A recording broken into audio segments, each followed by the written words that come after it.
Episode 1 of Season 3 is out today, and in this video, we reveal the things that will play a crucial role in the upcoming season. Recently, Netflix released a trailer showcasing the upcoming seasons of its most popular shows. In this trailer, we see a woman in a traditional Squid Game suit meeting with pink soldiers standing near a machine filled with red and blue balls. This scene hints at events in Squid Game Season 3. Most likely, this machine will play a crucial role in dividing the remaining players into two teams for the next deadly game.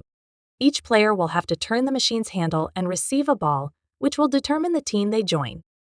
Unlike the badges players received during the voting process, these balls will not be tied to their previous choices, meaning players who voted to continue or quit the game can end up on the same team. Following this process, the Mother and Sue duo will be separated into different teams. According to unofficial information, June will be the last to use the machine and will ultimately receive a blue ball. Share your predictions in the comments. What kind of game do you think will follow this scene? Could this next detail be the key to solving the mystery? One symbol appears repeatedly throughout Squid Game, hinting at something deeper beneath the surface: the chessboard pattern, a visual cue that seems too deliberate to be mere coincidence. We first notice it in the car where Gwyn communicates with the elusive frontman through a small golden pig-shaped speaker. At first glance, the pig resembles the massive cash-filled piggy bank from the player's room, but there's something even more intriguing: the chessboard stand it rests upon. This peculiar detail feels out of place against the sleek car interior, yet it is always in focus when the frontman speaks. Is this a subtle nod to strategy and control, reinforcing the idea that the players are mere pawns in a grand orchestrated game? Or does it hint at something even bigger lurking beneath the show's surface? Another chessboard symbol appears on the walls in the player's room in the form of drawings, suggesting that some sort of chess game is waiting for us in Season 3. Following classic rules, a human chess game will require all players to split into two big teams. One team will represent the white chess pieces, while the second team will represent the black ones. Human chess will likely be played after another newly revealed game in Season 3, Monkey Bars. Since a standard game of chess only includes 32 pieces, we can expect each team to have only 16 players. At the end of this game, we will see a few players who could survive until the final challenge. The frequent appearance of the chessboard leaves no doubt that the human chess game will be a pivotal moment in Squid Game Season 3, and will occur before the main and final Squid Game. Could the machine with red and blue balls be the one that splits players into two teams for the human chess game? Drop your thoughts in the comments.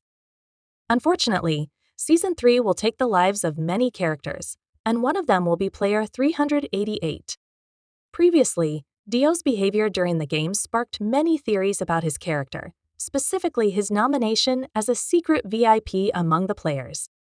But did you know that player 388 in Squid Game is based on a real-life person? In the show, we learn that Dio was part of the Republic of Korea Marine Corps, Class 1140, which appears to be a real military unit with a tragic history. In July 2011, a horrific incident occurred within this class when one Marine opened fire on his fellow soldiers, killing and injuring several. This shocking event received widespread media coverage, leaving many members of the unit emotionally scarred. In Squid Game, we learn that Dio Su's father had high hopes for him, pushing him toward a career in the Marines.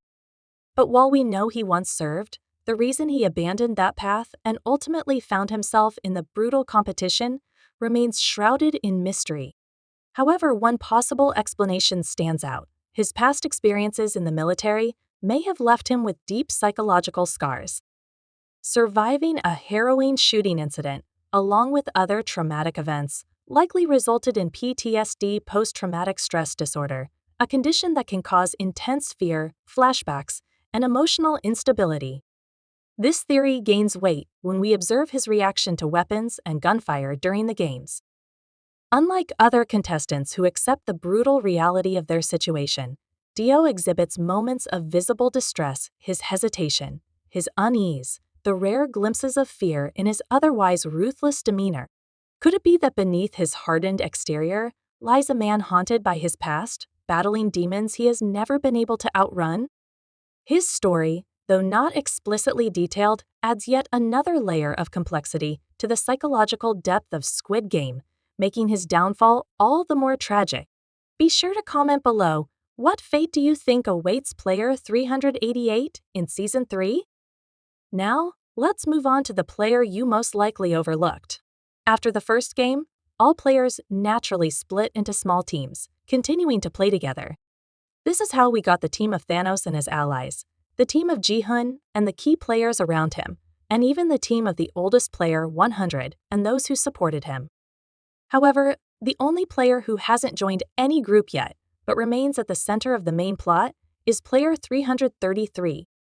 While all other players relied on their teammates to survive the games, player 333 managed to stay alive without anyone's help. Take into account that this player had real enemies inside the game, from day one those who lost their money following his cryptocurrency advice. Player 333 can be considered one of the most resilient players, capable of reaching the final game and even winning it. What are your bets? Will he make it to the end, or will he sacrifice himself for the woman about to give birth to his child in one of the most subtle yet chilling moments of Squid Game? The players were served a sushi roll, along with an unexpected utensil, a fork. But this wasn't just an unusual choice of cutlery. It was a calculated message from the front man signaling that the time had come for contestants to start eliminating one another. In Korea, sushi is never eaten with a fork. Traditionally, people use wooden chopsticks, or even their hands. So, when the players unwrapped their meals and found the metallic fork inside, most of them reacted with confusion and unease. However, there was one notable exception, Ji-hun. Unlike the others, he instantly understood the implication behind the utensil. This wasn't the first time a seemingly innocent meal came with a deadly undertone. In the final meal of Season 1, the contestants were given steak along with knives. That night, those knives weren't just for eating. Sang-woo, driven by desperation, used his to take the life of player 67. The sushi fork served as a grim reminder of that moment, foreshadowing yet another round of brutal betrayals. The game wasn't just about survival, it was a psychological battlefield where even the smallest details could mean the difference between life and death. However, in Season 2, while most players ignored the fork, one person took it with him, player 333. By the end of the season, this small weapon helped him defend himself and eliminate player 218. Perhaps other players also decided to take the fork and might use it in the future. Comment below which players you think would do this. One thing we know for sure, Ji-hun would save the fork for his main enemy, the frontman. Yet, one detail still surprises many fans to this day. Ji-hun could have known that player 1 was the frontman. Here's why. At the end of Season 1, after Ji-hun won the game, the frontman was the one sitting with him in the car. During this moment, the frontman spoke to Ji-hun without wearing his mask. Since his voice wasn't altered by a voice-changing device, Ji-hun could have recognized it when they met again in Season 2. In Season 1, police officer Jun-ho, while searching for his brother, attempted to show Ji-hun a photo of him, asking if he had seen this person among the players. However, Ji-hun wasn't interested in looking at the photos. If he had, he might have recognized the frontman's face much earlier. Ji-hun's experience after the first game should have made him more cautious about trusting player 1. Yet, in the new season, he fully accepts him without any doubts or suspicions. Additionally, the fake name the frontman used to introduce himself as player 1 was Young-il, which literally means one. Yet this didn't raise any red flags for Ji-hun. Another interesting detail is the biggest mistake in Squid Game Season 2. At the beginning of the season, we see Ji-hun in a motel. Suddenly, he hears a ringing at the door, and shortly after, a traditional Squid Game card is slipped under it. But when he opens the door, he sees the front man in his costume, wearing a mask and holding the heads of the two players closest to Ji-hun, player 208 and player 67. This scene was a dream sequence, yet it contains a crucial mistake. The problem is that Ji-hun actually meets the front man for the first time only at the end of Season 2. Before that, he had no idea what he looked like. This fact directly proves that Ji-hun could not have seen the frontman in his dream, because dreams can only represent things a person has actually seen in real life. So, is this the biggest mistake in Squid Game, or does this scene have a hidden meaning that we are about to uncover in the upcoming season? But if you're not ready for the biggest spoiler of Season 3, you better stop the video right now, because the next information may reveal one of the key plot twists of the season. The frontman may actually be an undercover police officer. Here's why. In Season 1, we see how quickly the frontman identifies the bullet in one of the dead pink soldiers and realizes it was shot from a gun used by the Korean police. He immediately recognizes that a police officer had secretly infiltrated the island. While in his room, he quickly notices that the phone handle is out of place, leading him to search the room, convinced that an intruder is still hiding inside, which turns out to be true. During the games, he pays close attention to every gunshot. By the end, standing on the cliff, he knows exactly how many bullets are left in Junho's gun. In Season 2, we learn that the frontman was a police officer in the past, receiving awards for his excellent service and investigative skills.